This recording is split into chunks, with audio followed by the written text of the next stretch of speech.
I guess I should tell you the Army story, because it's one of those, it's part of that narrative, and it has been recorded before by people doing stories about our generation and our reaction to Vietnam and all those things. Of course, I was, one of the reasons going into the Peace Corps was, despite the adventure of it and the commitment to doing something positive, was to stay out of the Army.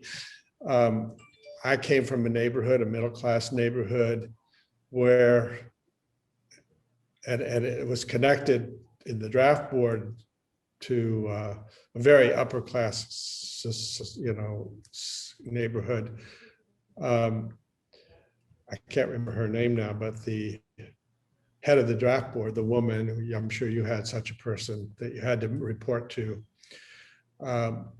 She was on me from the minute I got back to Louisville after the Peace Corps. She just, because that neighborhood didn't have a lot of people who were draftable.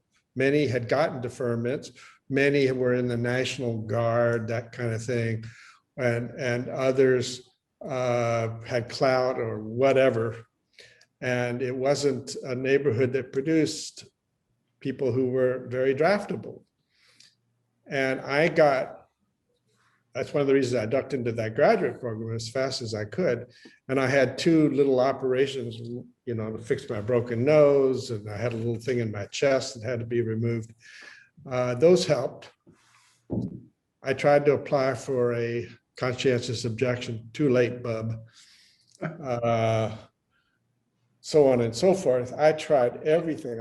My father had died several years earlier, and I went to the doctor who took over his practice, and I had always had spastic colitis, what they called spastic colitis in those days.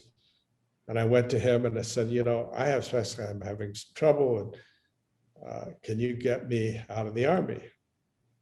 And he looked at me very sternly and said, no, bub, I'm a lieutenant colonel in the Army Reserve, and you're going in. Oh, God help us. I'll try to speed it up, but it's such a good story. I go to Fort Knox, do my basic there, thinking I'll get a photographer's job. I'll get some kind of clerk thing. Well, Johnson's thing had already taken place.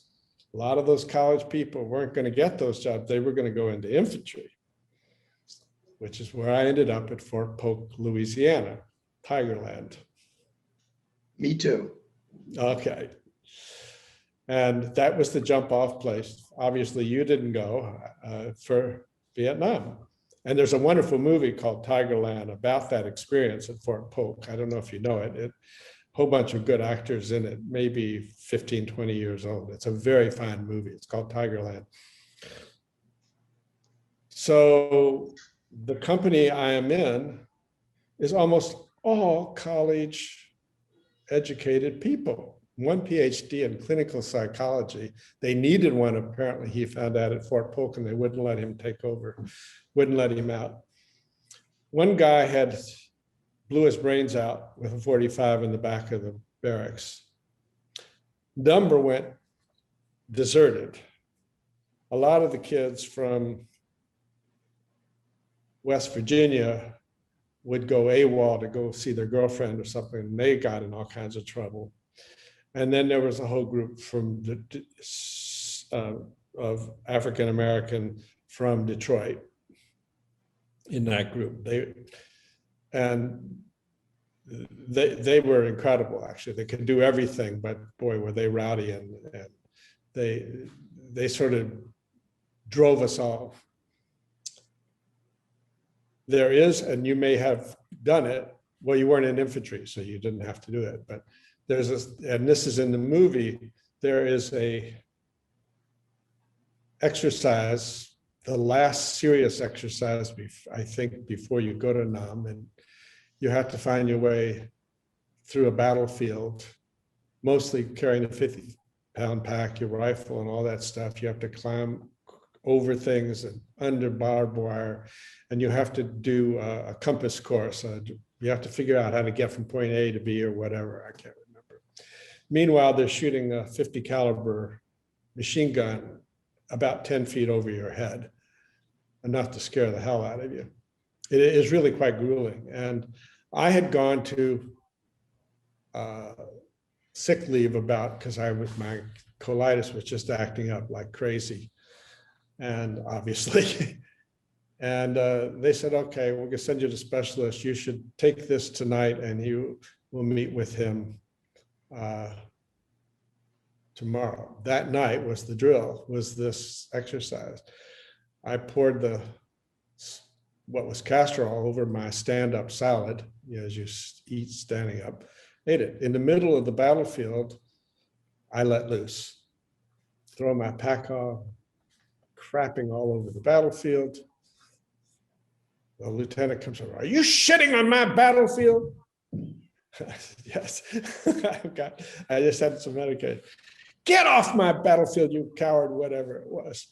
And he sent me back to barracks.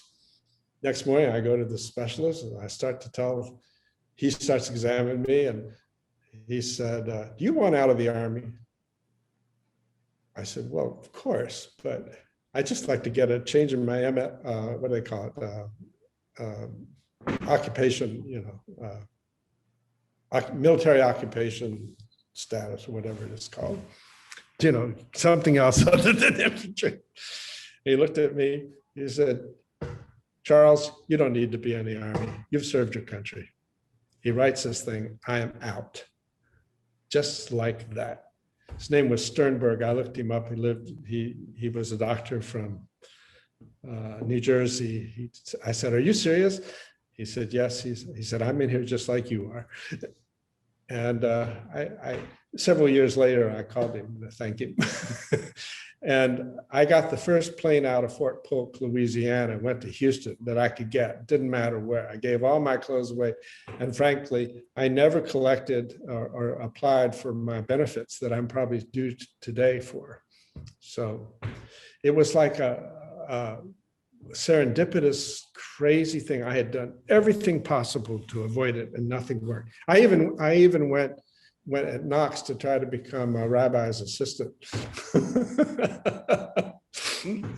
So this is not germane to the bigger discussion we're having, but it's so important in my life that what was tragedy became an opening to new possibilities that, frankly, the lens led me to.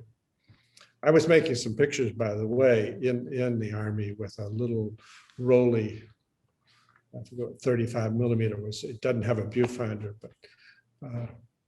but they eventually stopped it. They wouldn't let me do it.